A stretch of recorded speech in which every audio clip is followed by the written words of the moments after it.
Oh no. Okay. Hopefully my camera's straight. It always messes with my monitor position, so I try to change everything, and it's way zoomed. Okay, let's have it this way. Okay, better this way. Yeah. Okay. Dude. All right, whatever. I can just have it like this. It's fine. Shout out to messing up my setup. It's fine. Okay. Welcome everyone to the 44th episode of the Some Casual Takes podcast, hosted by me, Stephen Pepper, featuring other sports fans. Oh, I didn't change the intro. I can't say the intro anymore because this is no longer a Casual Takes podcast. Like I said, we're in the new era, the Factual Takes era. This is no longer a casual zone. We talk real hoops here. So I'm never changing the name because it's an iconic name. But I got to rechange my intro because this is not, we don't talk casual hoops anymore. This episode's brought to you by no one. I'm here with Matt again. Matt, is it NFL, NBA post, bro? I always get the order mixed up. NBA, NFL. NBA, NFL post on TikTok. Bro just bodied John Stockton on his latest post. I seen that. Broke down some real game film, some plumber film. Yep. And we got that dude PR on TikTok, bro. Got him up on here. So I was gonna say we're about to feel you out. Pause, but Pause. Yeah, exactly. Yeah, pause on that. But we're gonna get an idea how this dude chats, and if he talks real hoops, we can get him back up here again. Because I'm always trying to get more people on here, bro. Because I want like a lot of people on here. Hopefully, more people join, but people always talk to smoke. But it's fine. Right. Quick shout out to my Cincinnati Reds. We're back 8 straight in a row, first since 2012. But we don't talk baseball on this podcast, but we're a playoff team. Don't worry about it. Lou Williams didn't die, but he retired. He didn't play last year, I don't think. Great career, though. No, he didn't. 6th man of the year. Yo, Matt, where's the all-time real quick? Where's the all-time? Where's Lou Williams all-time? Let me give you that answer. 1,000 list. Yep, I have Lou Williams at 311 all-time. Might be a little bit too low, to be honest. He's in the Kerry Kittles. Yeah. I'm looking at it like, of course, I could always like re-review it, but like he's in like the Brandon Ingram, Joakim Noah, Kerry Kittles range. So, okay. Hey, Joakim Noah got all league first team, bro. He got low. Okay. Y'all sleeping on Joakim? I see all my guy. Oh my, Joakim was a fan. You got an OG here, man. Are you from Chicago? Yes, sir. Okay. So that's respectable glaze. I'm from Chicago. I live in Texas, but I'm from Chicago. You're from Chicago. I was born there. I'm assuming you've seen Jordan live. Yes. That man is something different. Respectable glaze. I don't like these people not from Chicago or didn't see Jordan. It's glazing a man they never see play. Now, don't get me wrong. MJ is my GOAT. All right? He's my GOAT. However, if you guys have different GOATs, I will never disrespect your GOAT because at the end of the day, everybody is different. What if my GOAT's Bob Cousy? I'm like, if you like the man, that's your guy. As long as you stick by him. That's my GOAT. Bob Cousy, real good. Also, Matt just said Draymond Green declined his $27.6 million option. He's testing free agency, which means he's probably leaving Golden State. Unless he just says, you know what, I'll decline it, come back to Golden State on a far less cheaper deal. I doubt it. I don't know. If I'm Golden State, I'm kind of moving on without him. I don't know what Draymond would ask for because if he's declining 27.6, I don't think he's getting anything more than that. If Draymond Green's getting a $30 million deal, I don't think he's going to get more than that. It's going to be interesting where he goes. I don't want him on the Lakers. We're good. Matt, where do you think he would go? Or where do you think is the best fit for him? I think he's staying with the Warriors. I still think he's one of the best defenders in the league. But what do you pay him? Yeah, what do you pay him? Yeah. To be honest, I think he's willing to take a pay cut to stay with them. I think Draymond Green's probably like 10, 15 mil max at this point. If you really value his defense and championship DNA. Miami could go for him, but I don't know. A Bam Draymond front court would be some horrible spacing.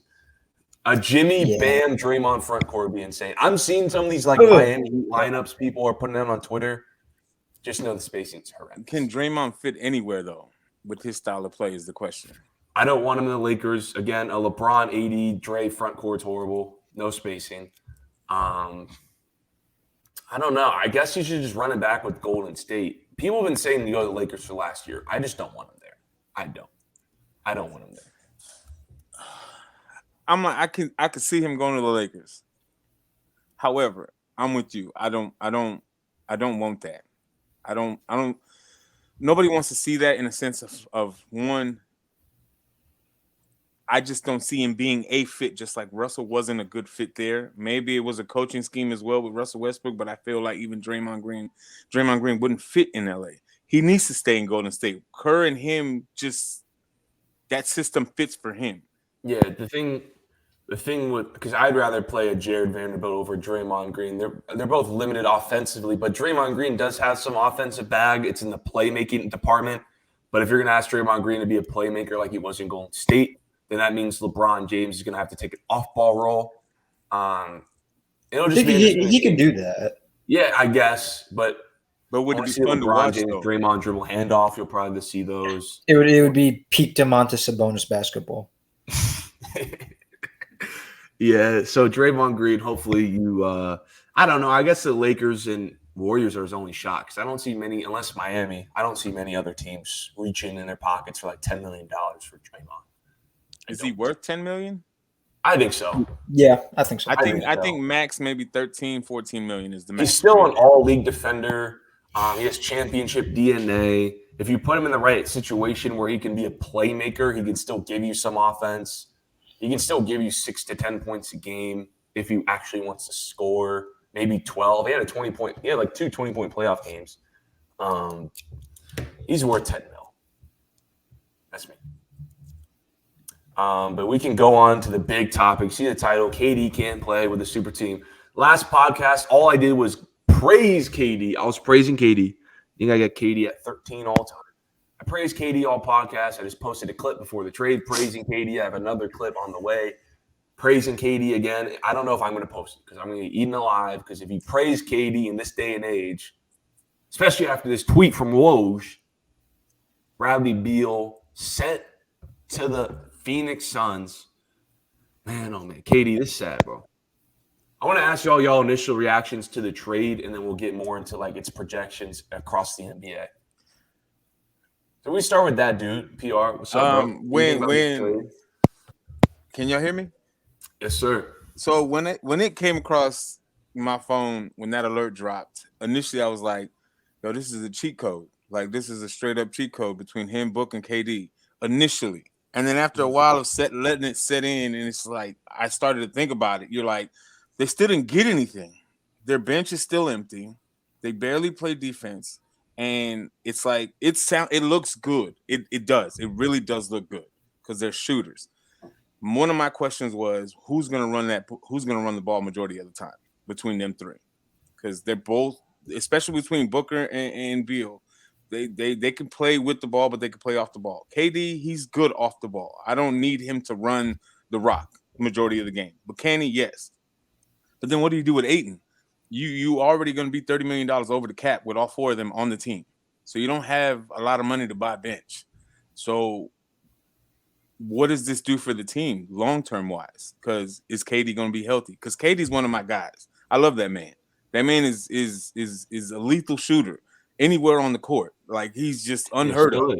Right. Like that man is for 6'11", 7 foot tall. I say he's still a top 10 player in the league, yes. It's undeniable. No matter what you think about him, how he went to Golden State, regardless of what you think about that, you can't deny the fact of the type of player that he is on that court when he's on the court, period. But if he gets hurt, who do you have on the bench for depth? Do you trade Ayton away to get depth? Because you don't have a lot of draft picks because you gave a lot away to get KD and you gave a lot away to get Beal. You gave all of them. You gave up your future. Proof. So what are you doing to protect these three? Or are you getting rid of Ayton? Or are you keeping him? What are you doing? So initially, it looks like, holy what is happening? It's another super team because this is technically his fourth big three. Because OKC, Golden State, Brooklyn, and now here in Phoenix. And technically with Phoenix, it's 2.0. Count Chris Paul. So I wouldn't count Chris Paul. It's but if you take away the Chris Paul, this is his 4th big 3. Yes. And it's only worked once. And even in OKC, it could have worked. It could have worked in OKC. But I don't know. I don't see them getting past the second round. You know, the trading Ayton for depth, I was going to bring that up because I heard barely anyone talking about it on NBA Twitter. All they talked about was Beal and who's going to run a point guard. That might be something the Suns should explore, is trading Ayton for depth. I mean, Josh Landale was playing some decent playoff minutes. I already saw how they were disrespecting Ayton with the rotational minutes in the playoffs, so it looks like they don't really care about DeAndre Ayton that much. I might swing him for depth on, like, get some defense. Because he's not a terrible player. He's not terrible. There's a some solid market big for man. him. Just looks like the Suns don't really care for him. But they did fire Monty Williams, so maybe it was just an Ayton versus Monty Williams thing. Maybe Ayton's like kind of back. But do you think Frank Vogel can get the best out of Ayton now? Frank Vogel is a defensive head coach. He needs some defense. Yeah. He doesn't have any right there. He doesn't have any. Outside of Ayton, which he's not the worst defensive big man. He's solid, but what about the perimeter? Oh, that backcourt's getting eaten alive.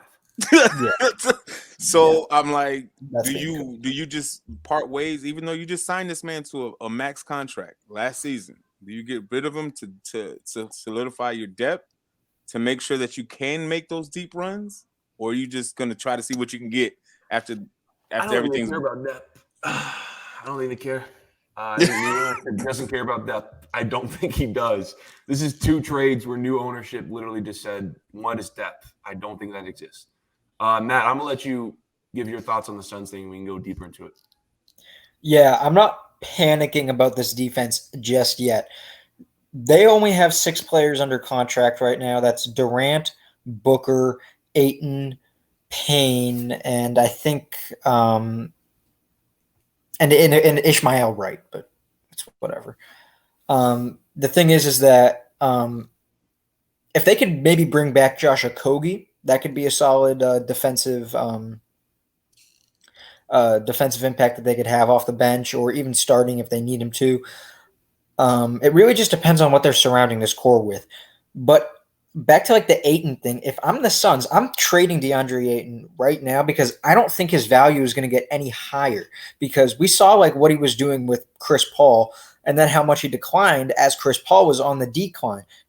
DeAndre Ayton said in the playoffs, in that finals run, that Chris Paul was the best thing that ever happened to him in his career, and I firmly believe that.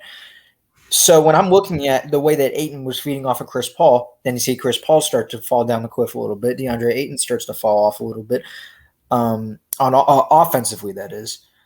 I just don't see Ayton getting any better with his main playmaker being Devin Booker. So I just think this is the time to trade him while his value still may be high, because let's just say they keep him and then it's like, oh, well, we could still trade him mid-season. His value probably wouldn't be as high.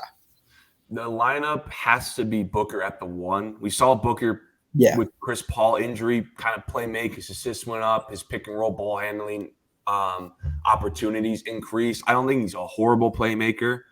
Would I want him to be my point guard throughout the season? The guy responsible for feeding DeAndre Ayton minutes throughout the course of the game, getting everyone in their spots?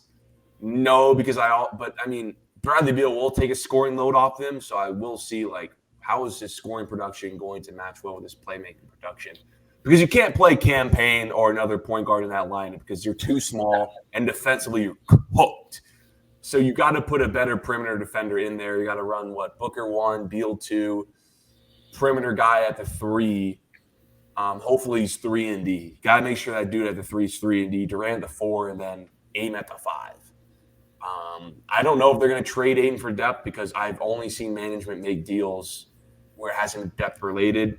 I don't think they have any money on free agency to make anything bigger than the vet minimum. I don't think they have anything because they do get the mid-level exception, but outside the vet minimum, I don't think they have any money to spend. And like you said, they have 4, 5, 6 guys under contract. So it's going to be a bunch of AI-generated players on their bench. I got a question. Yeah. With the way that it, to me, and I could be wrong, y'all can let me know if I'm wrong, but the way that they're building the Suns, or the way it looks on paper, it's almost like they're trying to build shooting type offense, like almost like Golden State. Can they somewhat replicate that in a sense of offense? No, I don't think they can. I don't think Booker and Beal are nearly on the same level as Curry off the ball. I think Curry's the best player off the ball that we've ever seen. And so when you have a guy like Steve Kerr in that system that is able to use Curry to his strengths, which I don't think Vogel is going to use Booker and Beal off the ball. And even if he could, he's not going to do it as good as Curry can. I don't think they'll really replicate it. Yeah, and your off-ball play, like Matt said it perfectly. It also depends on your coach's schemes. The screens, backdoor, the plays your coaches is drawing up. Your player can move all around off the ball, but your coach also needs to make sure that down screen's set by the big man and all that, get those plays together. I want to see how Booker and Beal play off each other. I'm getting very heavy 2021 Nets vibes here. Just no depth, just straight up 3 shot creators. I don't think they play well off each other, but we'll see. This team's going to have a lot of scoring, though. But how is the scoring pie going to go around? They have no facilitator. No facilitator. Which is a big deal. That is the big question. I think the no facilitator is starting to get very noticeable in today's NBA. You really need a facilitator. You really do. Seeing Boston without a facilitator, how does that work? You're seeing Nuggets, facilitator, how that's working. LeBron teams, obviously they have facilitator. That's working. Teams that are good have facilitators. This team doesn't have underappreciated. It's underappreciated in some aspects of the game. Because it's especially when you have people that can score, like the Nuggets. Perfect example. Jokic doesn't have to score all the time, but he could drop 30, 40 on you any given day, any given night, but he can still facilitate that ball and give you 10, 12 assists. Jamal Murray could do the same thing. So they have 2 heavy facilitators from the front to the backcourt, and it's Phoenix doesn't have anybody to even do that at any point of the game at every single night. Will they get Booker to probably get 7, 8 assists a game? Possibly. Yeah, he's going to be Booker's most assist season ever, probably. That's what I'm saying. But is he going to be able to maximize the court with Booker running the point for 82 games and then trying to make a deep playoff run? I don't see that. It's not just that's a good point. Booker's not running point for a playoff series, 3-5 games. It's an 82-game season plus a playoff run. So can you see Booker doing that? I'm not saying that he can't figure it out, but is it going to be deep? Because it's one thing when you're playing these teams, whether it's the Eastern Conference where you're playing 2 times a year, and then the Western Conference you're playing 4 times a year. But then you're getting to a 7-game series where they're watching you. They got tape on you for the whole year now, and they figured you out.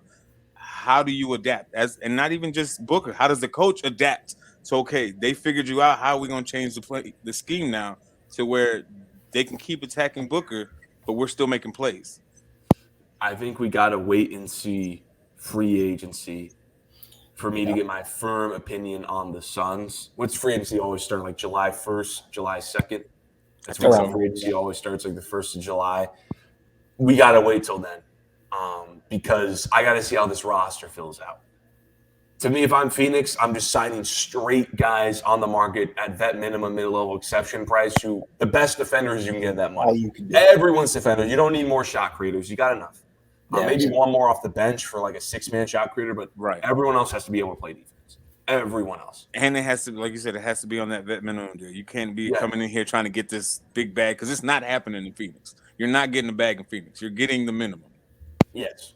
You're not getting the elite defenders. You might get a dude who can play some solid defensive minutes, but you're not going to get the elite defenders because those dudes are going to get $10 million at least. But I'm going to ask you guys a question about Phoenix. I mean, we kind of just talked about it. We kind of want to wait to see the free agency, but let's just say in theory, they just play it out. They get a bunch of you don't know what their bench looks like. We're just projecting right now. Is the Bradley Beal trade making the Phoenix Suns a top 5 title contender next year? I don't know. I want to say yes. On paper, it looks cool having them 4 as your, or even just take out Ayton. Even if you just have those 3. Those 3 on paper look scary. If you plug those into the 2K right now, you look scary. But I don't know, because the West has always been tough to play in. And it's you're talking about Denver, you're the Lakers, if they keep majority of the roster that they have, They look scary. They made it to the Western Conference Finals with, I don't want to say a bunch of nobodies, but they weren't like full names like they are now. I'm like, I could see them 5, maybe 6 if they play out it depends on how they fill that roster. But that's just my opinion. I think 6 and 5 is probably where they place, depending on how that roster fills out. Yeah, I think it's going to be interesting, but like as of right now, I definitely like Boston more at the moment. I probably even like Cleveland more at the moment for next season. To be honest, I feel like if Bickerstaff can change a few things with his personnel, I feel like he can. Then that team can make some noise, and if they can get more bench depth, obviously I like New Denver. York. New York. I definitely like Denver and Golden State more. Milwaukee, I like them more. So that's already like 5 teams. And if you don't want to count Cleveland, I could honestly say that I would like Miami more as well. Dallas in the chat. It just depends on what the Mavericks do from here, because like that's more of a question right now for them than it is for Phoenix. Yeah, Dallas. I'm like, I don't know what happened. Like, because I thought when they got the Kyrie trade happened, I thought they were between him and Luke. I thought honestly they were gonna go bananas, and the historic downfall that they had, it made no sense to me. How do you go from 3rd seed in the West to being out of the play-in completely?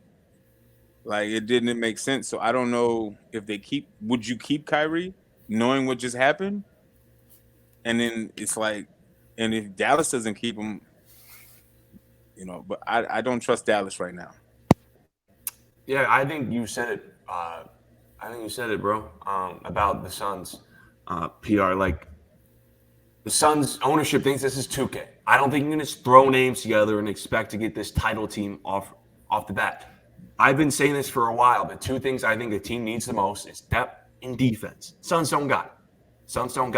Just like 2K, though, the Suns bench is going to look AI generated. They got scrubbed off the bench right now.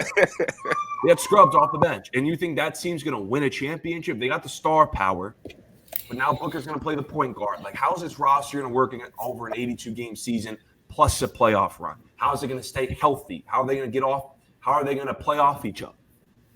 How are they going to fill out the rest of this roster and then expect to beat?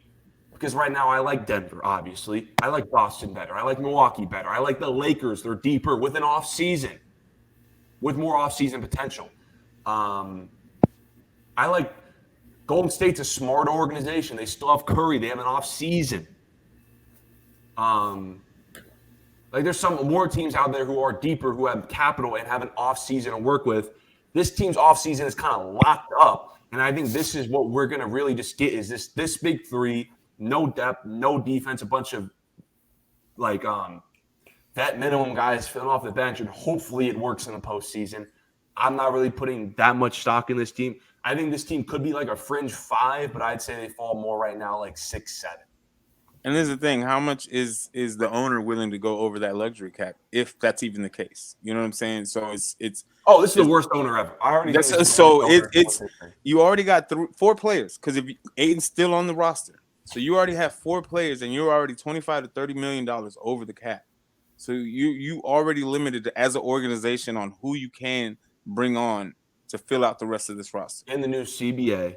And the new CBA isn't in your pockets like this anymore. So like KD to Golden State type moves. And so James Jones, as the general manager now, is in a hot seat because now you done made 2 blockbuster trades in less than a year. It's the owner, bro. It's the owner. But I hear you. But you as a GM, you have some say so in how these moves get made with these players and personnel. So you've made 2 blockbuster players. Not no scrubs. You made 2 blockbuster player trades. So now what do you do? Now as the GM, what do you do?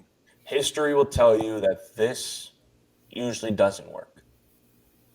It hasn't worked for KD. Outside of Golden State and a LeBron Miami team, this hasn't. I can't tell you another time in history where this has worked. There's been great big threes in the past. It worked for Boston. For the few years. Yeah. It worked for Boston. I agree with you. It's few far in between. You get this many superstars on one team, and it works.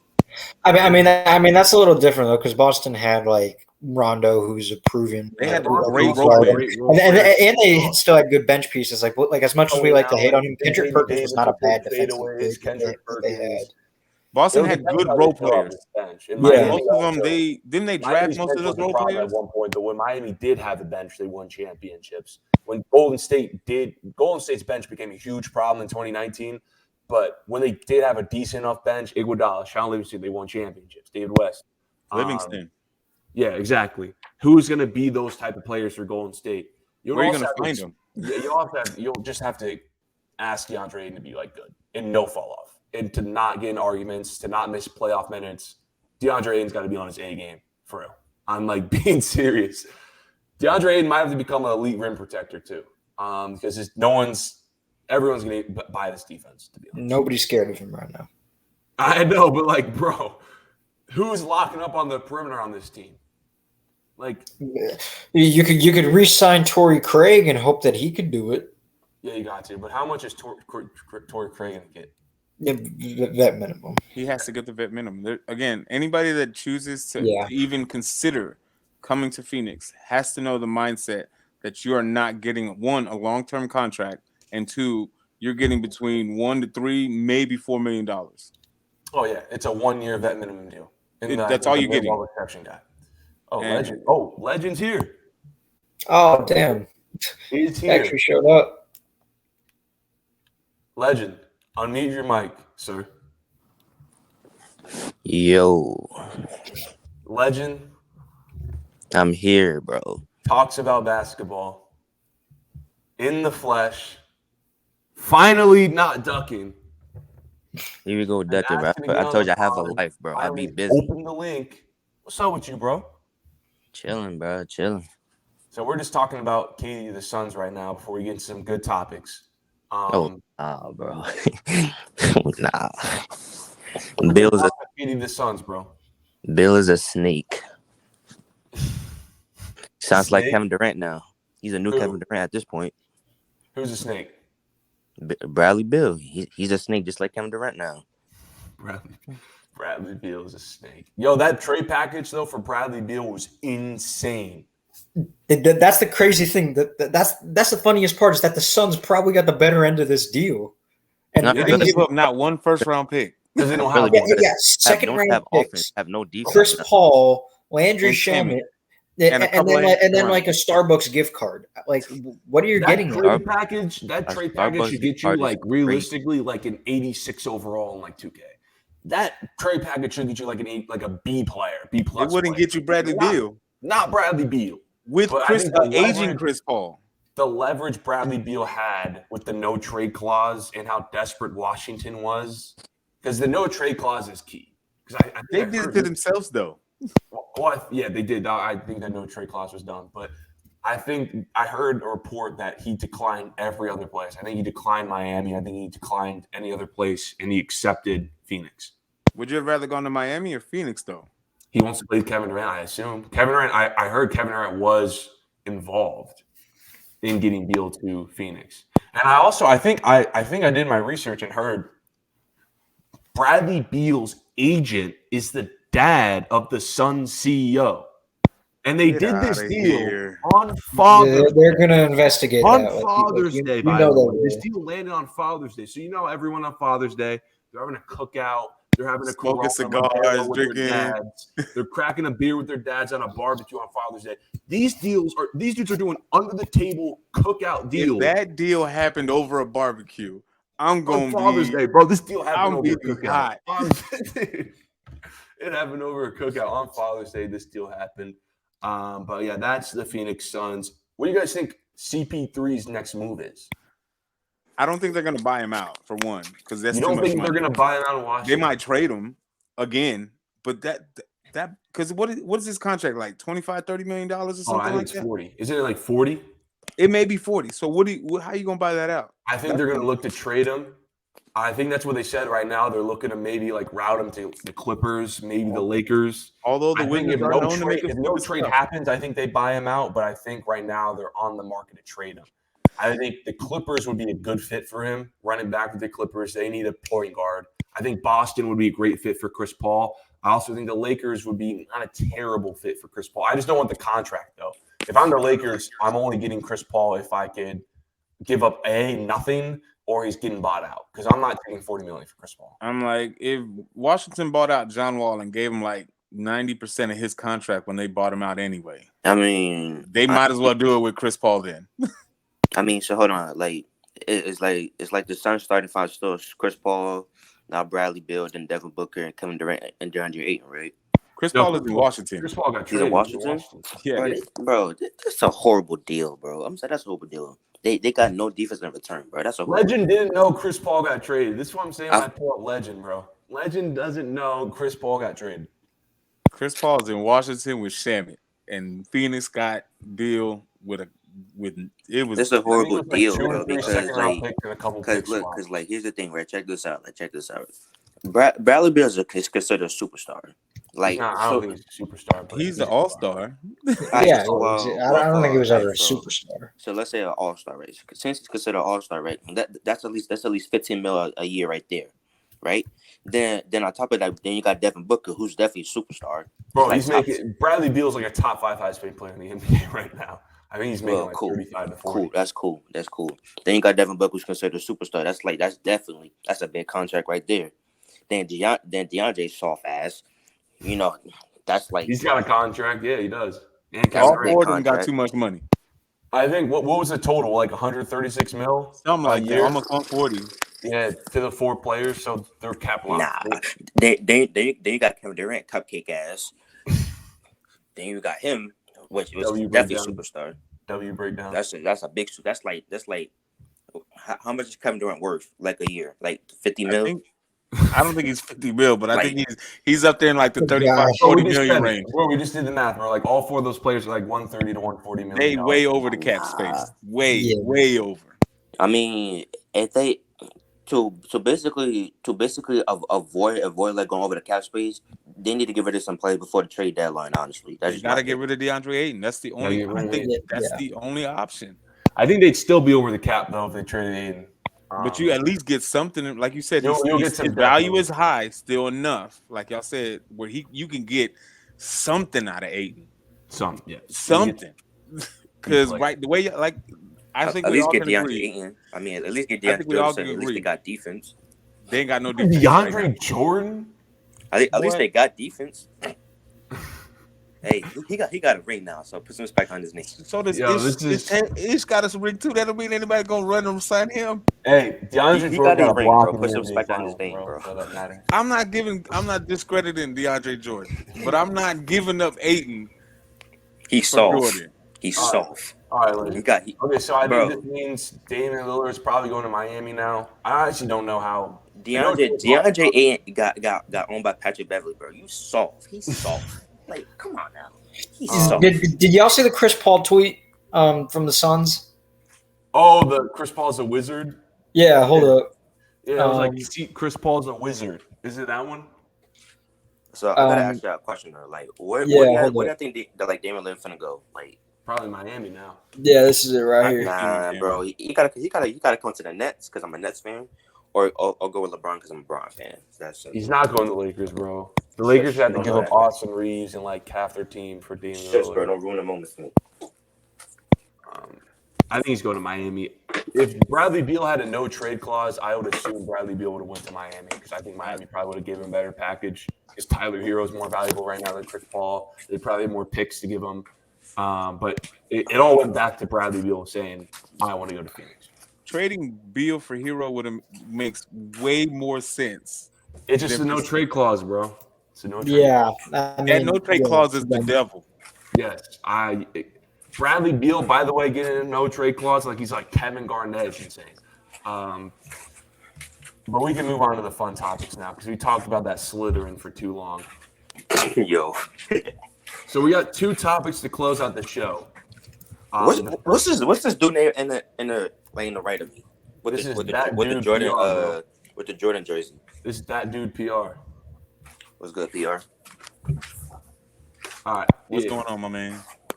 Okay. Bro, why do you have George Bum as your why you have the George Bum jersey, bro? Oh my god, this troll. All right, I'm muting Legend so we can move on. Okay, the top 10. We have two topics. First, we're going to start with the top 10 NBA players if everyone's at their peak, and we're going to close out the show with the most overrated, underrated playoff runs ever. So we're going to start with the top 10 NBA players if everyone was at their peak. We're going to try to rank, if everyone in the NBA was at their peak, we're going to try to rank them 1 through 10. Now, to help us move through this, I've drafted 11 names. I put down 11 names of players. We just have to put them in order. I have 11 names, but there's 10 spots. We'd have to put these guys in order. So the 11 guys I've written down, no orders: Bron, Curry, KD, Kawhi, Giannis, Russ, Harden, CP3, Jokic, Luka, and 80. Those are 11 guys who I feel like I have a top 10 argument if they were at their peak.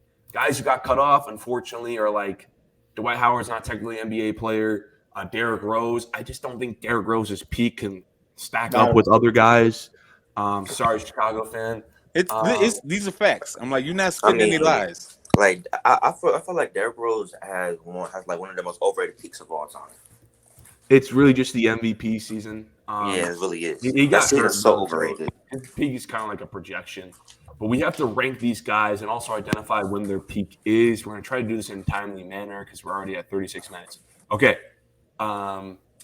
Obviously, we're going with LeBron James' peak at number 1. Fact. 2014. No. Oh, you think it's 14? Okay, I'll go 14. What? What, bro? Fine.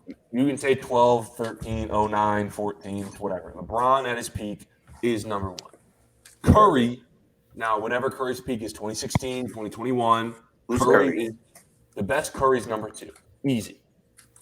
Now we get a little tricky. Who are we saying is the third player at their peak? 2023, Nikola Jokic. Are we swinging Jokic? I'm not mad at Jokic. I'm not mad at Jokic. I'm pushing it. I think Jokic at his peak is better than Giannis and Durant.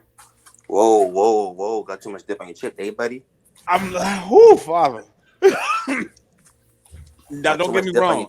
I mess with Jokic. That man is he's I don't crazy. like Jokic, bro. I don't like Jokic. I don't. Thanks, Livin. I don't. I'm sorry. I could sit well if Jokic at 3, but I wouldn't be mad at Giannis at 3. But I'm fine with Jokic at 3, especially this year Jokic, because this year Jokic was different. My thing is with Jokic and Giannis is, I've said it in another show, we talked about it. I think they're neck and neck as far as peak. I would just give Jokic the slightest edge because I think at their peaks, there's no defense you can throw at Nikola Jokic, and I think there's some defenses you can throw at Giannis. And we've seen it in the playoffs. That's why Giannis has only been to 1 championship, despite being on some of the best teams in the NBA for the last 5 years. Honestly, in my opinion, I'll pick a 2021 Giannis over 23 Jokic. That's fine. I think they should be like near each other. Like honestly, like all due to the fact what Giannis has done in the finals, so I'm gonna take Giannis. Okay, so I'm putting Jokic and Giannis next to each other. But where does this put us with KD and Kawhi? Super Kawhi? I think which Kawhi? year Kawhi? 2017 Are we talking about underrated. Spurs Kawhi? I think it's 2013 Durant and then 2019 Kawhi, but there is an argument for 2017. So MVP Durant and MVP Raptors Kawhi. Yeah. Wait, NBA post, bro. Are you talking about 2014 KD? Because KD did not win the MVP of 2013. You talking about 2014? Well, 2013 to 14 season. Whatever his MVP season was. KD 2013 to 14 season. Okay, then that's better. I can sit with that. I like Toronto Kawhi better than the Spurs Kawhi. I think he was more well-rounded in Toronto, but I still think KD is a better shooter. The only thing that's different between KD and Kawhi's defense was more elite than KD. So that's the only argument that you could stay against KD when placing them two. All right, Post, let me ask you. Kawhi peak, KD peak. KD peak. It's close. I'll say it's No, close. it's not. No, I'm picking KD, No, it's but not. I'm sorry. I just think KD is going to destroy him in the scoring. Well, that's the other thing is that when you're looking at Kevin Durant's MVP season, he shot above 9%, the league average that year. It was one of the most efficient scoring seasons of all time, and I'm doing that by true shooting, by the way. Okay, so compared to Kawhi, who was still very efficient, just not as efficient, and of course Kawhi has the defense. I think there's a certain point where your offense can outweigh a two-way ability. I feel like Durant is one of those guys. Plus, he's not a bum on defense either. okay, so Honestly, so I'm gonna pick 2017 KD, aka 2016, 2017 KD over 2019 Kawhi. Okay, we're all saying KD, yeah. You said what? Okay, so we're all saying KD. Yeah, yes. Pretty easily. But what about I got Jokic at 3. But what about KD versus Giannis? I'm picking Giannis over KD. I love KD. Like I was saying, what Giannis has done in our finals, bro, put some top 5 for peaks as far as like current players. So, Mr. 1,000 man ranked. Giannis or KD peak? KD. I mean, it's close. It's close. Like, don't get me wrong, it is close, but I prefer 2021 Giannis because what he done in the finals, and because of this, I'm not mad at it. Again, like I'm an efficiency merchant, so if you have one of the best efficiency wise seasons, scoring wise, it's like I'm going Giannis. I'm going Giannis. I'll give Giannis a slice edge, bro. I see Giannis get it done, bro. I feel like I see your argument with KD because the man efficiently can score from anywhere on the court like butter. Like it's unheard of for his size to do what he does. However, because I don't want to say but to take away from what KD's done. The way Giannis plays on offense is ridiculous. And like you said, the reality is I don't think KD can stop Giannis. Whether it's he doesn't have to shoot those mid-range jumpers because KD is not going to be able to keep up with them Euro steps. And defensively, that's a one-on-one though. It's like I'm just thinking like individual players. Giannis defensively, I think, can lock him down. I feel like it enough to slow him down. I'm going to give Giannis a slight edge, but we're going to go KD over Kawhi then. Yes. So our top 6 right now, if everyone in the NBA was at their peak, it would be LeBron, Curry, Jokic, Giannis, KD. We got like by the way, like when it comes to LeBron, first you got to put LeBron in like a huge gap that everybody else. Okay, it doesn't matter when you think LeBron's peak is. 09 LeBron, 14 LeBron, 12 LeBron, 13 LeBron. LeBron's like top 4 seasons are better than Curry's top 4. Honestly, this might sound crazy to me, but I might pick 2009 LeBron because it's fine. Because like in 2009 LeBron, I think from memory, LeBron was like he was actually very close to getting 200 steals and 100 blocks, which was never done until 2009 LeBron would have won the championship. We would easily be saying that's like maybe the best peak ever, but he didn't. That was definitely LeBron's best playoff. That playoff clears 2013 playoff. The difference is he won a championship. That's it. You would say 2013 LeBron was a better defender, but I think 09 LeBron also was second in DPOY. He was scoring at a higher clip. The efficiency says 2013 LeBron, though. It just depends on your value. It doesn't matter. It's still number 1, though. Okay. We got 5 more players to rank. You have Russ, Harden. So MVP Russ, 2018 Harden, 08 CP3, Luka Doncic, basically probably last year, and Anthony Davis. I don't know which variant of Anthony Davis. I'm assuming that last year or 2 in New Orleans. Nah, I'll say 2018. Yeah, so 2018 AD. How are we ranking this? All right, so 2019 Harden, then 2018 AD, then 2017 Russ, or 2019 Russ. It could go either way. How far is James Harden going to be from Luka Doncic? It's a comfortable gap. So you think James Harden's Well, here's the thing. I don't even think James Harden's peak was 2019, and I don't think it's 2018. I think James Harden's peak was in 2020 because that was his defensive peak, that was his passing peak, playmaking peak. I think that was his offensive peak, and I know he wasn't scoring as many points. He was still just as efficient, and he was getting guys more opportunities. Guys like Eric Gordon, who were good To me, I just don't think peak Harden and peak Luka are that far from each other because I really think their games are so similar. I really do. I mean, but the only difference is that Harden is obviously the better defender, though. Is he though? Yeah, yes, he really is. Harden's the better defender. Easily by a mile. Yeah, like Harden was never like a lockdown defender, but like in 2020 he was like very, very serviceable, especially like in the passing lanes, which it's like Luka's not even trying. Even just on ball defense. And then on top of that, Harden was like the far more better lateral quickness defender. So it's like, yeah, I'm taking Harden. So Harden. I just don't think it's a huge gap though. TBH. Yeah, I wouldn't say it's a huge gap, but I would say like, with the players, I would still take Harden. I would say it's comfortable. I'll still take Harden, but peak Luka playoff translation is a little bit better than Harden. Honestly, I feel like I'm going to have to take Luka because his playoff resiliency and translation in the playoffs was far better than 2018 Harden and 2019 Harden. So give me Luka. Wait till I'm done. I'll swing Harden, but I'll put Luka right behind him. Go ask your mother. You see me talking. Sorry, my child. Oh, you good? You good? W dad. Like my whole wife over there. She coming over here. Okay. So we got Harden and Luka. I'm putting Harden and Luka next to each other. I don't think it's crazy far off. So we got. I'm like, that's not a crazy ask. It's not. No, I don't think that's too crazy. But the thing is, I would say that 2008 Chris Paul is above Westbrook. Not Westbrook, but also Luka. Nah. Yes. You think Westbrook is better than Luka? Nah. When he's MVP? Oh, but I thought that's what I heard. I'm sorry. No, don't get me wrong. No, I don't think Westbrook is better than Chris Paul. Was very something special. MVP 2017 peak Russ was very something special, but it's just that efficiency and production, and then on top of that, he lost in the first round. So it's like, I mean, he didn't really drop off in the playoffs. Like he put up like numbers. He put up like 37, 10, 11, something like that. But his efficiency was it was not a good.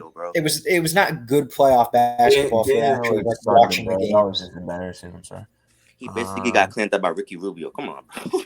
Yeah. I know. I'm saying that the numbers will tell you that he played great. Sub 40%. He was on like an extremely high volume. He was shooting 10 threes a game in that postseason. Oh my god.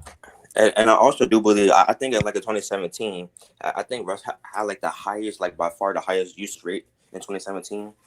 So it's that efficiency gonna suck for him. I feel like Russ should probably still make this list, though. I mean, he's obviously going to make. I think he might be the one out. To be honest, I think he might just be the first guy. To me, it's going to come down to Russ or Anthony Davis. And I'm picking Davis over Russ. Yes, I'm taking Davis over Russ as well. Anthony Davis over Russ. I'm taking 2018 Anthony Davis over 2017 Russell Westbrook. Without hesitation, I'm picking AD over Westbrook in their peak. I honestly just think the defense alone makes it more valuable because we know Russ wasn't a good defender. You could take AD's AD is like a subpar efficient scorer. Now he's not like crazy efficient, but especially in 2018, I think he was just like plus. He might have been just under plus 2%. I might need to check that. I'm taking Luka over CP3. Sorry. Legend, what about you? Luka or CP3? Give me my favorite point guard, Chris Paul, man. Okay. PR, bro. That 2000 MVP candidate CP3 or Luka Doncic. I want Doncic, bro. Give me Doncic. That 2008 CP3 was hard. That man dunked Dwight Howard, bro. Like that man was different, man. Luka's great, but I think I gotta go CP3. For me, bro. It's just that playoff translation, bro. It's just the difference. The way that he handled that ball and handled that team between him and David West, that was just insane. It was 23 and 11. David West was living off of the pick and roll, like the entire season. And he's playing elite defense. And he's playing really good defense. He was he's like an 8-time All-League defender. Like I'm personally taking CP3 as the MVP in 2008. That's just my opinion. So it's like Okay. So is CP3 in the gap between Harden and Luka? So we got Harden, CP3. Yes. Yeah, I'm taking 2 that I day. would put CP3 over Luka. Over 2018 to 2019 Harden, barely though. Okay. So let me go down the list. So if everyone in the NBA was at their absolute peak, what would the top 10 look like? Here is ours. Number 1, LeBron. 2, Curry. 3, Jokic. 3, Jokic. 4, Who invited Giannis. Curry? Who invited Curry? All right, bro. 4, Giannis. 5, KD. 6, Kawhi. 7, Harden. 8, CP3. 9, Luka. 10, AD. Notable guys left off: Westbrook and D Rose. I would say MVP. Wait, Derrick Rose. Derrick Rose is top 10 for peaks now. What are we doing here? No. He said honorable mention, but I think Embiid's peak is better than Derrick Rose by far. 8 Embiid's? Yeah, Embiid should be honorable by mention. far. Yeah, it's not like it's. I wouldn't say by far. He's giving you 30 and 10, playing better defense. I'm not gonna argue that. Okay, so what are our biggest issues with this list? I think this is a good list. LeBron and Curry are easily the two best. No. Jokic and Giannis is going to be up for debate. I put Jokic because I just like Jokic against better defenses at their peaks. What's your KD and Kawhi thing again? 2017. Post. Oh. My KD and Kawhi thing. Like my argument for Durant over Kawhi. Yeah, we have KD over Kawhi. You were a main driving force in me picking KD. What was your argument for KD over Kawhi? I don't think KD is a bad defender. I know Kawhi is obviously better, but I think KD is still a very good defender. I think he's a very good pick and roll defender. And switchability, recovery, defense. Durant is good at all of that. He's not great, but he's good enough. And then obviously like Durant's scoring in that 2014 season plus over 9% true shooting above the league average that season. He was just great. He was attracting a lot of defensive attention. He had a lot of gravity in that year.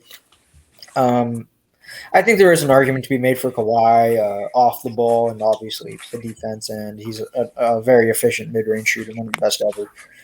And then of course you have the playoff translation where Kawhi is like clear. Honestly, Post, I agree. I can see why you agree that, but I'm gonna have to take 2017 KD and turn defense over 2019 Kawhi's improving the defense. Bro thinks Kevin Durant was this crazy interior defender. Bro, you do realize in 2017 KD averaged almost 2 blocks per game with the Warriors. You know that, right? Wait. You're saying that Durant was a better defender than Kawhi in 2017? Interior defense is greater than I'm Kawhi. I'm picking KD rim protection over Kawhi's perimeter defense. But Durant is a small forward. I've never heard no. Cap for Kevin Durant for rim protection. He's a wing defender. At the 4, they put Kevin Durant at the 4. They ran the small ball line with Kevin Durant at the 4. And it actually worked for him, which is exactly why Kevin Durant almost averaged 2 blocks per game. But you're gonna say that KD's defense is better? No. I'm not saying his defense is better, but I said my preference. I'm taking KD's rim protection over Kawhi's perimeter defense. That's what I'm saying. KD's rim protection. And 2017. I'm talking about only for 2017. Only for 2017. That's it. I still think Kawhi's perimeter defense is better. I think so. Yeah. Like there's like very rare instances where perimeter defense can outweigh rim protection, but that's usually when we're comparing like a guard or a wing to a center who's like defending the rim. When we're comparing 2 threes, I really think the like elite wing defender will more often than not be better than the above average rim protector. Yeah. Also, yeah, bro. Okay. We can move on though. Yeah. So that's the top 10 players, everyone at their peak. Now to the final topics: the most overrated playoff run ever and the most underrated playoff run ever. I don't know how I'm going to do this. You can do team or you can do it as an individual. You can pick. It doesn't matter whether you think a team had the most overrated playoff run ever or an individual had the most playoff run ever. You can pick either one. I'll start. Okay, wait. Let me do the intro. Okay. So, what is the most overrated playoff run ever? The most overrated. I'm gonna have to go 2018 Bron. Damn. I mean, don't get me. I love LeBron, but here's the thing: people tend to look at 2018 Bron as far like, oh, that's LeBron's best season, because he was basically like a one man stand. I completely understand where they're coming from, but we're not just gonna act like 2018 Bron was a horrible defender. He was still like a decent rim protector.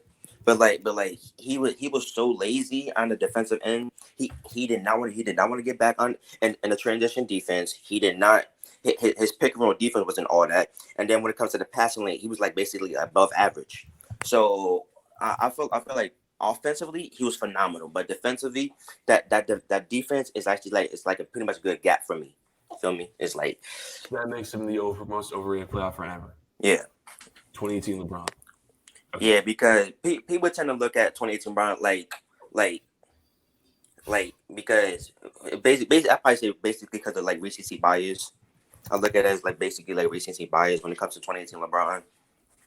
This because you seen 2018 Bron and not 2009 LeBron doesn't mean that's the greatest player to ever touch a basketball.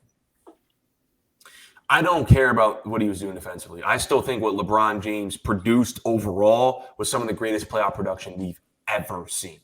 The man was a walking 35-point 2015 playoff LeBron in the finals. The man was a walking 30 to 35-point triple LeBron.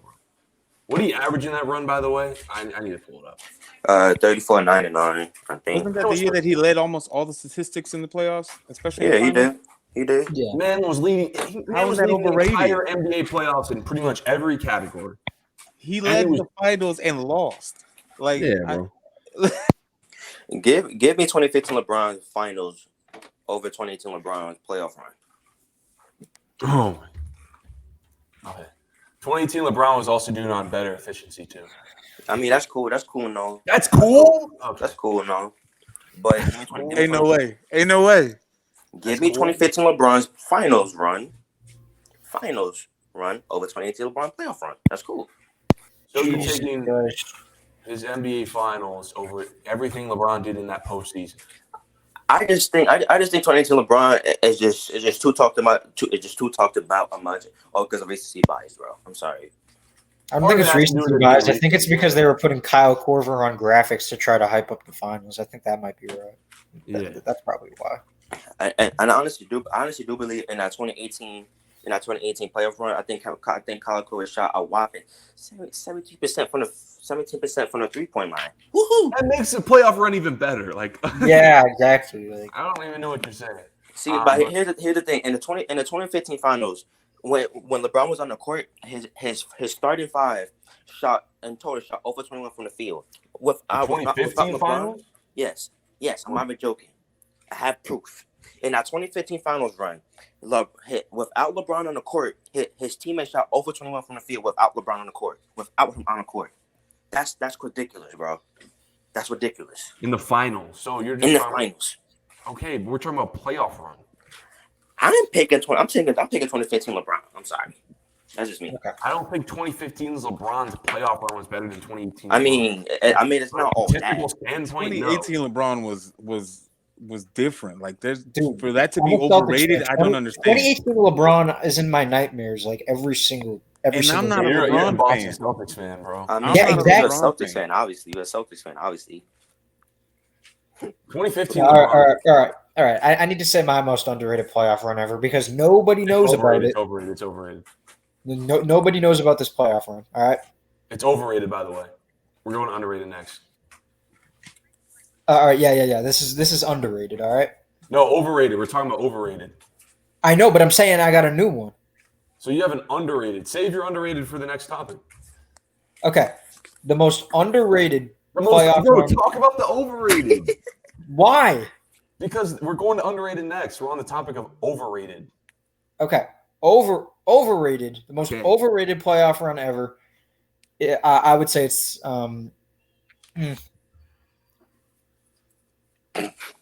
Wait a second. No, I'm forgetting these seasons now. It's The most overrated playoff run of all time, I think, might be the 1990 Detroit Pistons.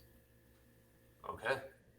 And the reason why I say that is because a lot of people like try to boost Isaiah Thomas into the top 5 point guards of all time when I don't believe he belongs into that discussion. Especially when you're looking at that 1990 season when he was being outplayed by Joe Dumars, and the fact that Isaiah Thomas in neither of those seasons that he won the championship was an All-NBA player.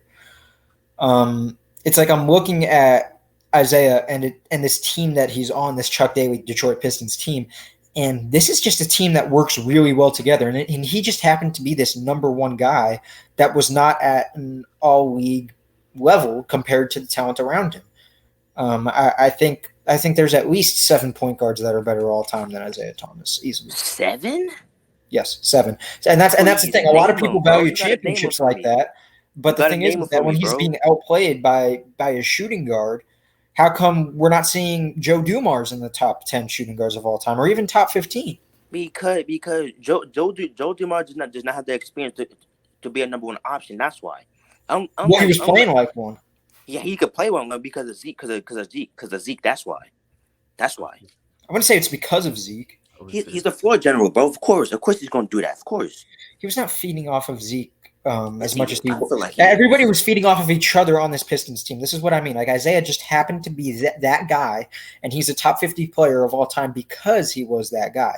But just because he was the best player on not 2 but 1 championship team, I don't believe you're a top 5 point guard of all time for being the best player on 1 championship team while you're being an inefficient scorer.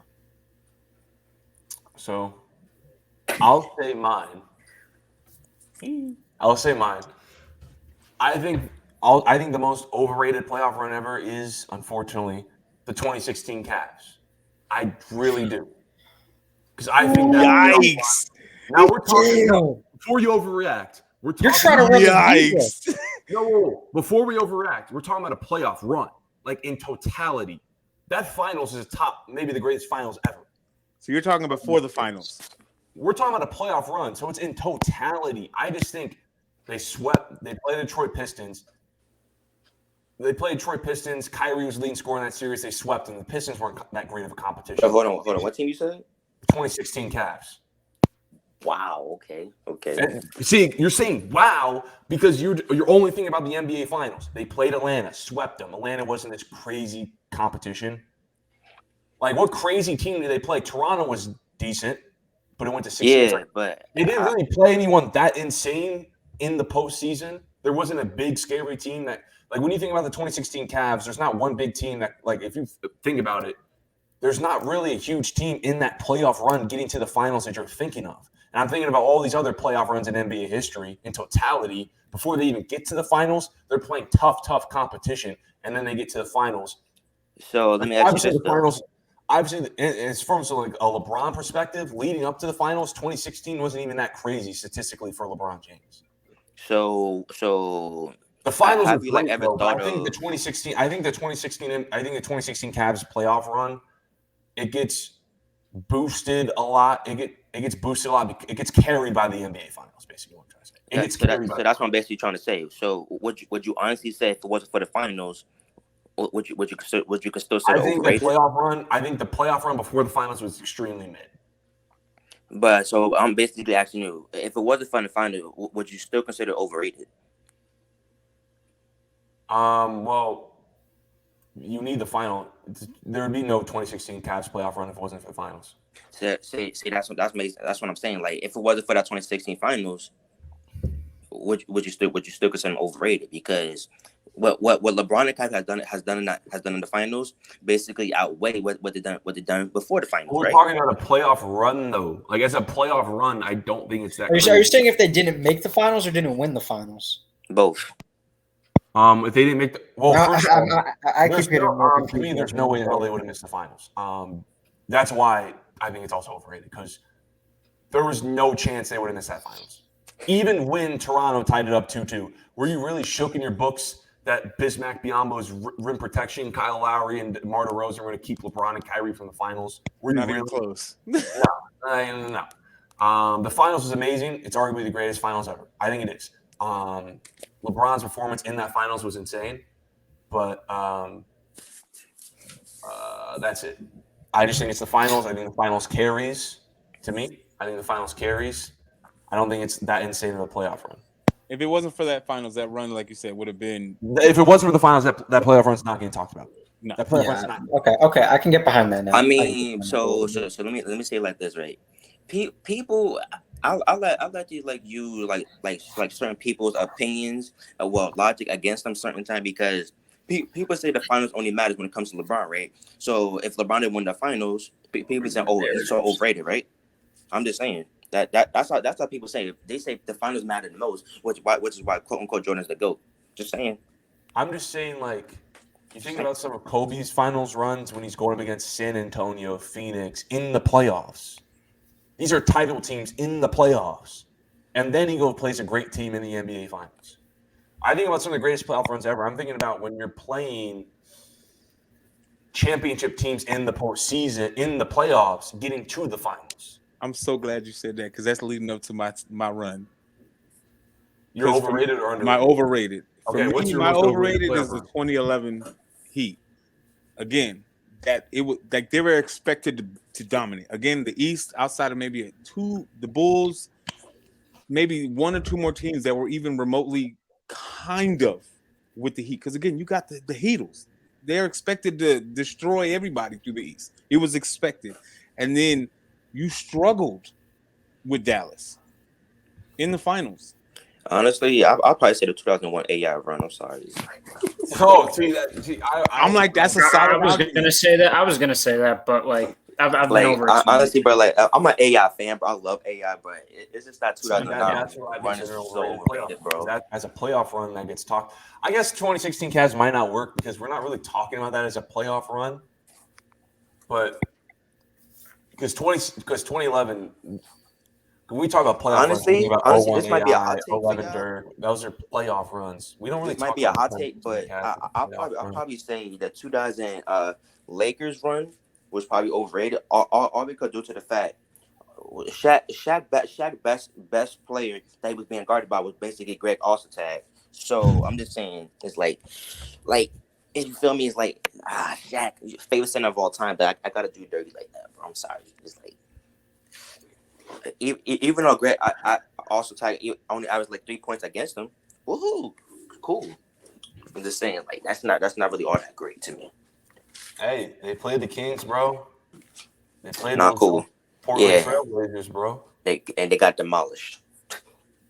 They won 3-2 in that series, but now we can go to underrated playoff run now. What is the most underrated playoff run ever? I'll start with mine to give you guys time to think about yours. I'll start with mine. I think one of the most underrated playoff runs in NBA history is 06 Dirk. Now, he didn't perform that great in the NBA Finals, so we kind of throw this playoff run out the window. And for some reason, a lot of people think Dirk has this playoff dropper or underperforms a lot in the playoffs outside of 2011, which isn't true. Leading up to the NBA Finals, Dirk Nowitzki was going through tough competition and was destroying them. In the first round, he averages, I think, 33 points a game. Let me pull up the stats so I can make sure I get it right. First round, I think he's averaging 33 points a game. He played Memphis. Yeah, he played Memphis. They swept Memphis. Yeah. First round, he's averaging 31 points a game on almost 50, 40, 90 splits. Second round, he has to play pretty much prime Tim Duncan head-to-head, and he averages 27 points on 50% shooting against prime Tim Duncan. He didn't outplay prime Tim Duncan. Tim Duncan played better. But he had to put those numbers up on prime Tim Duncan. And then the next series, he had to play MVP Steve Nash, and he won that series as well, putting up 28 and 13 on 50% from three against MVP Nash in that Phoenix Suns team. Yes, he had the same amount of points as Jason Terry in the NBA Finals, but as a playoff run, that was a great playoff. He was rising in those playoffs before that NBA Finals and took the Dallas Mavericks against teams that he could have lost to. Again, when I think about playoff runs, I think about were you going up against a team that you could really lose to, and were you beating those teams? Again, like Kobe in the late 2000s, could have lost to San Antonio. Could have lost to some of these teams, but he didn't. Some of LeBron's playoff runs, 2018 though is an exception because he could have lost to Toronto. But some of these like LeBron year, he could have lost to Indiana 1 year in Miami. But why I think sometimes LeBron's playoff runs get overrated is as individual performance though, he was great. But there was something I'm a LeBron fan. I'm a dude who always thought we'd go to the finals every year, and we did. I wasn't really stressing the playoffs. And that's the reason why. There wasn't really that many times in LeBron's playoff, that 8 straight run, where it was like, man, are the Cavs going to – is LeBron supposed to lose this series, bro? Is there a really good chance that LeBron is going to lose this series? Indiana 1 year. Maybe you can argue Chicago in 2011. I might argue Chicago in 2011. Other than that, there wasn't that many great teams LeBron was running into where you're like, oh, LeBron should have lost that series. Or LeBron really could have lost that series.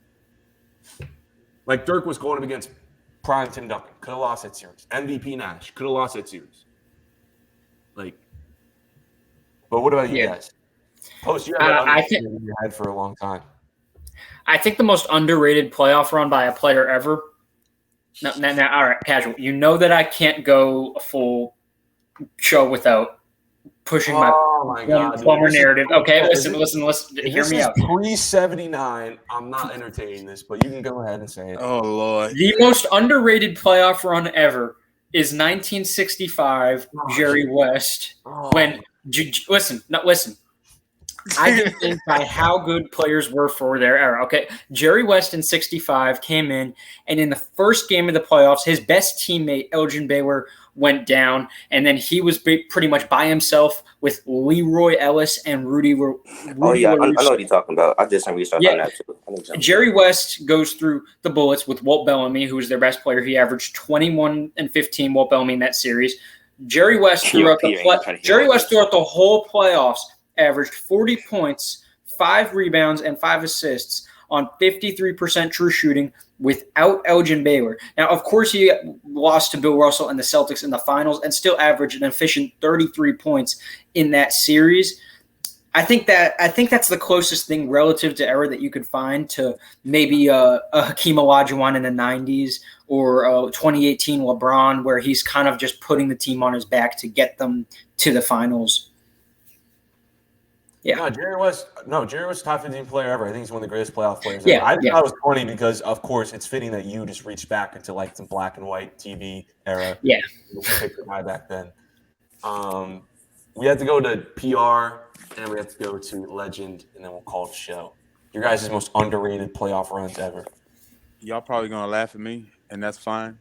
I'm cool. If this is a Jordan playoff run, not even close. Okay. For me, I think one of the most. Not even close. It has Kobe in it, but it ain't Kobe. I feel like it's the 08-09 Magic playoff run. No, I knew it. This is the thing. Dwight Howard was built a little different than most of them jokers, and he had shooters. They weren't a trash team. Hey, dude. Bro. That's a good pick. They were some hitters. I like it. That's the a good Magic pick. they were hitters.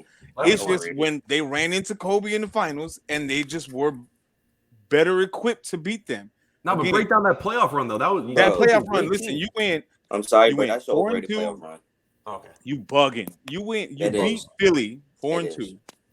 Then you go out and Boston gave them a run for the money. Rightfully so, because that was still you still had KG, you still had Paul, you still had Ray. KG, but they had KG. No, he was hurt. Okay, so he was hurt, but him being there is still something. Rondo was getting better in his own little step. So you still got Ray Allen. You still got Kendrick. Kendrick Perkins was, you still had Baby Davis. You had the Boston Celtics was a tough matchup, but for them to blow out the defending champions from a year ago, to move on to that, and then they take on Cleveland, LeBron James, Cleveland. A series that they picked Cleveland to win MVP. They didn't know. I don't think anybody picked Orlando to beat Cleveland anywhere, and they didn't just beat them. Like it was tough. It's they just beat when them by 6, bro. That's fine. It's all right. But Cleveland wasn't supposed to lose. That's the thing. Cleveland should have put them in 5. Honestly, I already knew that they was going to lose, all due to the fact from what I've seen from that game. I honestly seen LeBron getting double team and triple team throughout basically each game, and like every single time LeBron gets the ball, he gets double teamed. It works. And that's the thing. Even when they went to play the Lakers in the finals, there was only one game that was a blowout. When it was game 1, when they lost 2 to the Lakers, it was like 25 games. Every other game was like between 8 to 12 maybe points. So they didn't get blown out by the Lakers. They just didn't play to the efficiency that the Lakers could play. But that run was epic for Orlando. And for Howard coming off Defensive Player of the Year, and then you got to beat LeBron James, the heavy favorite in the media. The heavy overrated favorite. season, bro. I'm sorry, overrated team. Sorry. Oh my god. That's your all right, Legend. Let's hear you. Nobody is even talking about this Magic team. How are they overrated? Because, bro. Honestly, the reason why I say that 08, 09 Magic team was overrated because people love to criticize LeBron for losing to that team instead of like basically uplifting it for what LeBron has done, especially in game 1 and 46. That's just how I view it. Because I think it was when in game 5 when the Magic went on, I think it was game 5 when the Magic team went like on a huge run. Most of their shooters did not miss on that run, from game 5 and 6. So honestly, from then I honestly knew that that Cavs was going to lose because that run right there, so basically solidifies for me yep, the Cavs is done. So I mean, yeah, the role players did outplay Cleveland. I'm just saying, like, technically they were still the underdogs, and Cleveland was still a great team. Like, Cleveland had a chance to win that series. They both won 66 wins, bro. I know, but what makes a playoff run great is you're playing teams that you could have a chance to really lose to. And the Magic had a chance to lose to Boston. The Magic had a chance to lose to Cleveland, and they won. That's what makes a playoff run great. And then they went to a final, played some close games against Kobe Bryant. Like, that's a great playoff run. You're going.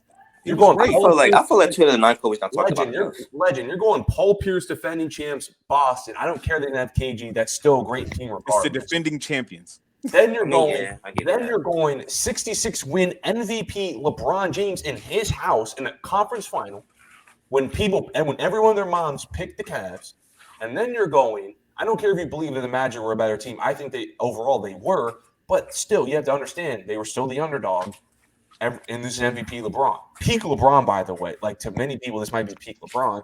This is before the Heat, all that jazz. And then you're going to an NBA final where you're playing Kobe next week. Peak Kobe, probably, to some people.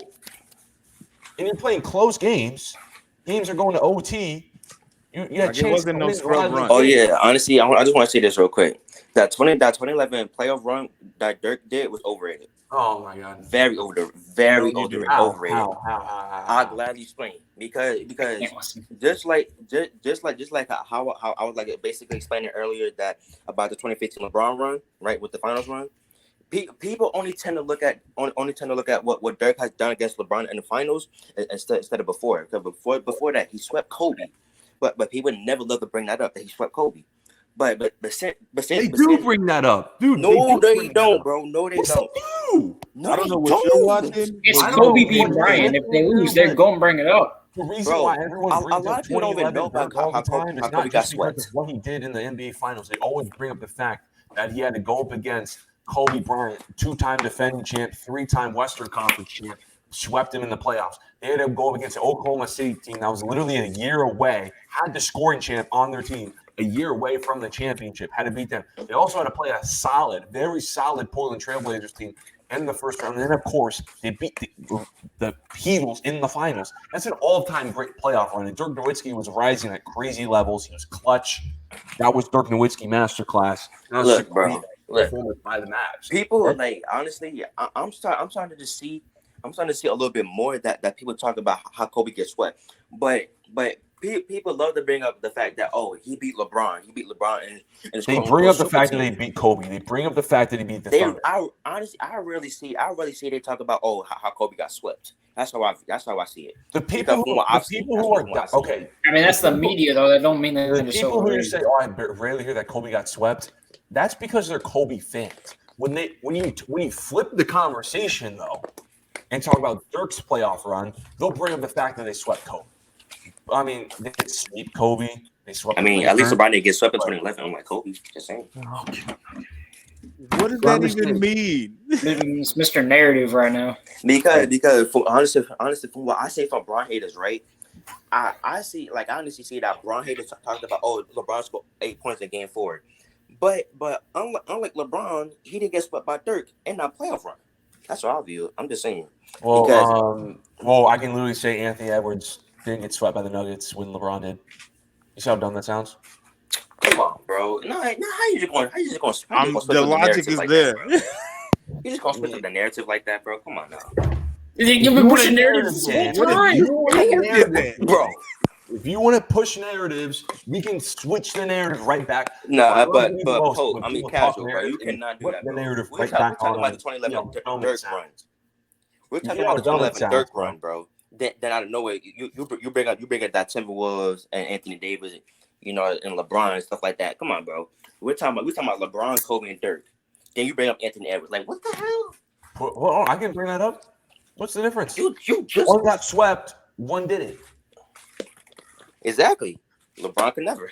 Kevin Durant lost to the Nuggets in 6 games. LeBron lost and got swept. Okay, bro, we getting it now. See? You see how dumb it sounds, bro? You see how dumb it sounds, bro? See, if you don't like narratives, bro. See, it seems like you only like to talk narratives when it goes in your way. Because when I use your exact same logic and flip it back to you, you realize how dumb it sounds and how unlogical it is. But Hold on, my headphone fell out. Hold on. Okay. Just like your points. What'd you say? I'm saying you only like to use narratives when it fits your argument, but as soon as I flip the narrative, you realize how not logical it sounds. I'm just saying.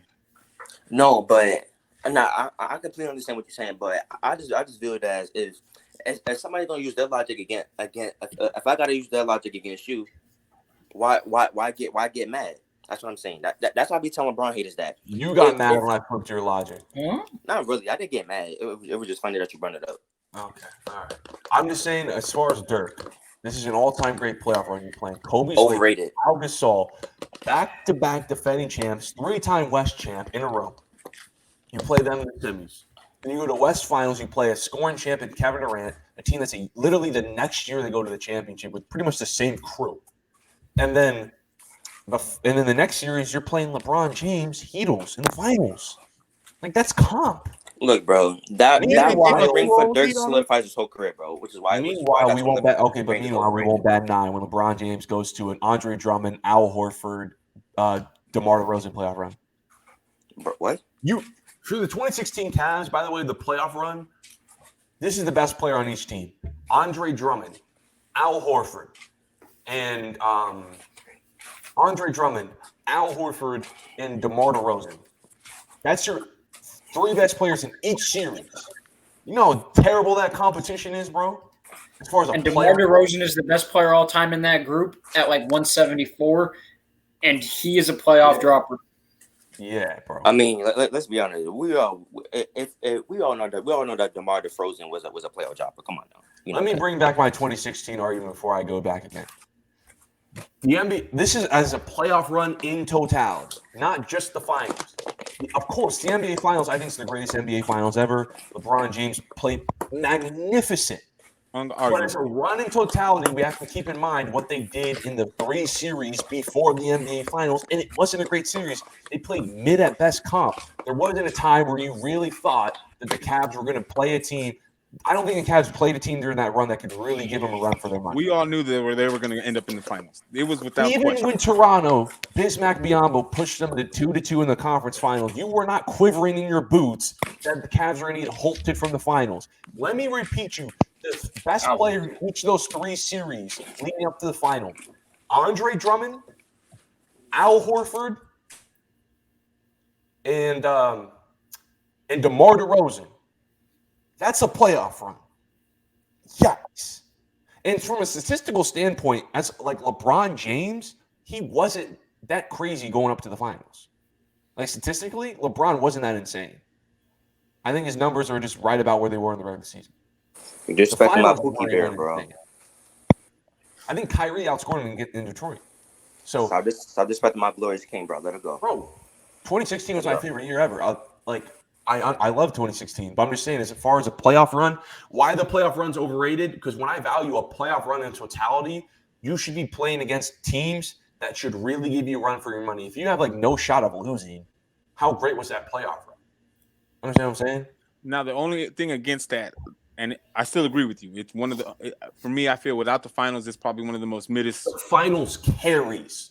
Right. It carries. Now, it's not his fault that the East, majority of his career it's not LeBron's fault. It's not LeBron. Right. I'm not blaming this. But you're also LeBron's playing, fault. right. He's also playing the teams that are making the playoffs, and this is the teams that he has to face. So it's You not have his to play fault. whoever's in front of you. Right. I'm not blaming LeBron. I'm just But saying without that finals, that playoff run is mid at best. I'm just saying, bro. I'm just saying, like, finals if you tell made LeBron hated that, bro, they're gonna bash LeBron. Also, this is not on LeBron. By the way, this is more just like I said, 2016 Cavs. Like as a team overall, where this would rank all time in playoff runs. A lot of people are always high on 2016. It's really just the finals. When we talk about 2016 Cavs, which gets talked about a lot, it's really just the finals. And when you talk about all these other great teams all time that we always talk about,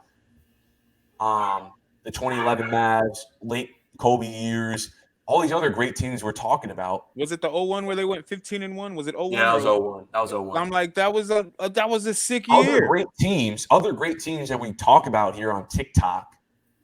We also talk about the teams that they played before the finals. It seems like the only historic team we never talk about who they played before the finals is the 2016 Cavs, and there's a reason for that. They only think about the finals. The 2023 Nuggets had a better playoff run. They were playing more competition. The Cavs were heavily favored in all their series. I want to see the odds against the Raptors.